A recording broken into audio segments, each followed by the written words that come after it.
Olha, gente, há exatamente 16 dias do fim do primeiro turno, muita gente já escolheu em quem votar. Mas também tem aqueles que estão indecisos e não sabem qual candidato escolher. Para acabar com essas dúvidas, nós precisamos conhecer muito bem os candidatos.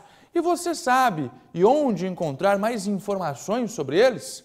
Nós vamos ver como você pode conhecer os candidatos desta eleição. Vamos ver?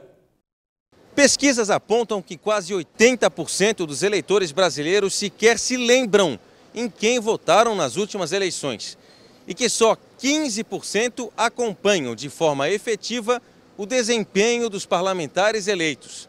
Ao mesmo tempo, o eleitor brasileiro quer honestidade e transparência dos políticos. E para essas eleições, quando vamos votar 6 vezes, será que os eleitores estão buscando informações sobre os candidatos? Onde o senhor busca informação sobre esses candidatos? Não, a gente busca no próprio internet, nas redes sociais, no Google, lá, pesquisa a vida pregressa deles. Nós temos todas as informações. Pela internet e também algumas entrevistas, né, que a gente assistiu pela televisão. Você acha muito boato, né? Então você tem que pesquisar mesmo, igual eu tô te falando, ir no histórico e esmiuçar mesmo, porque boato tem em qualquer lugar, né? As informações oficiais sobre todos os candidatos para todos os cargos estão no site do Tribunal Superior Eleitoral, é tse.jus.br. Ali o eleitor tem acesso à declaração de bens, plano de governo, ocupação e situação da candidatura. São poucos cliques e muita informação, mas o acesso a tanto conteúdo pode ser também um problema. O especialista em direito eleitoral explica: o acesso de fato está facilitado, mas o problema é filtrar o que é bom e o que é ruim, e principalmente ter paciência e tempo para analisar tudo. Quer saber outro problema apontado por ele? O tempo reduzido de campanha, só 45 dias.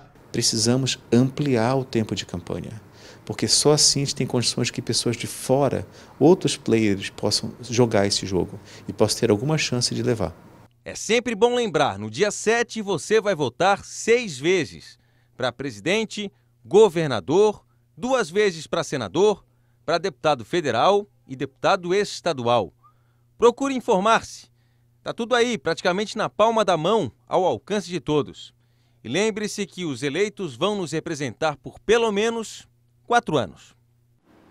Muito bem, Franzoni falou, está dito. Prisco Paraíso, uma boa tarde para você. Tudo bem, Ediane, Já temos uma entrevista sobre o assunto, a importância do voto, a consciência de votar de forma correta. Sem dúvida. Estamos aqui com o doutor Alessandro Abreu, especialista do direito eleitoral, e ele me dizia agora, nesse instante, se não levar colinha, alguns eleitores se atrapalham, né, doutor Alessandro? Porque são 5 votos, né? Boa tarde. Boa tarde, exatamente. Além dos 5 votos, tem determinado cargo que se disputa que são 2 números, em outros 3, 4 e 5. E também tem a situação do Senado, que se pode votar 2 vezes. Então é muito importante que se leve de fato, porque ninguém é obrigado a decorar 5 números. Isso até ajuda, inclusive, no tempo de votação, porque como as filas acabam acontecendo, você tendo que pesquisar o nome, buscando, a própria urna disponibiliza, mas acaba aumentando o tempo de votação. O que se observa também é o desinteresse e uma indiferença muito grande de parcela substancial do eleitorado, né? Isso também ajuda a não ter a informação adequada, né? Exatamente, e tem até o cenário nacional contribui para isso, que como existe uma discussão muito grande nacional por ser eleição de presidente e até em função de tudo isso que se cria, de tanta notícia que se dá, às vezes a própria eleição para governador, as eleições para deputados, os senadores acabam ficando em segundo plano e se presta atenção mais na eleição para presidente. Agora, ali fora do ar, o Fernando focalizava com pertinência o seguinte: nesse contexto da informação, o eleitor não está conseguindo buscar a vida pregressa dos candidatos e até suas propostas, ou para governo, ou para o Senado, ou mesmo para os cargos legislativos. Isso até como a justiça eleitoral facilita? A justiça eleitoral facilita, só que pelo número, por exemplo, para deputado, pelo número de candidatos, o espaço para exposição é muito pequeno. Você dividir o tempo de televisão entre tantos candidatos, imagina aqueles partidos ainda que têm pouco tempo de televisão. Então você tem muitos candidatos e pouco tempo para expor as ideias. Mas o caminho é a rede social, né? Exatamente. Hoje é a rede social. Inclusive até pela rede social, como já foi até dito, deve-se ter muito cuidado em relação às notícias que são veiculadas e também pelo compartilhamento de notícias. Quem compartilha também tem responsabilidade naquilo que se qualificou chamar de fake news, né? Tem responsabilidade, inclusive a própria legislação eleitoral, ela permite que você ingresse com uma ação para retirar, por um direito de resposta e também para aplicação de multa. E isso ainda pode ser depois desenvolvido outras ações como reparação de dano civil e criminal. Então o eleitor tem que tomar muito cuidado antes de compartilhar, principalmente aquelas notícias que já vêm preparadas para atacar alguém. Tem que ter muito cuidado em relação a isso. Hoje, sexta-feira, nós temos exatamente 2 semanas de campanha eleitoral. Se encerra na sexta-feira, 14 dias para frente.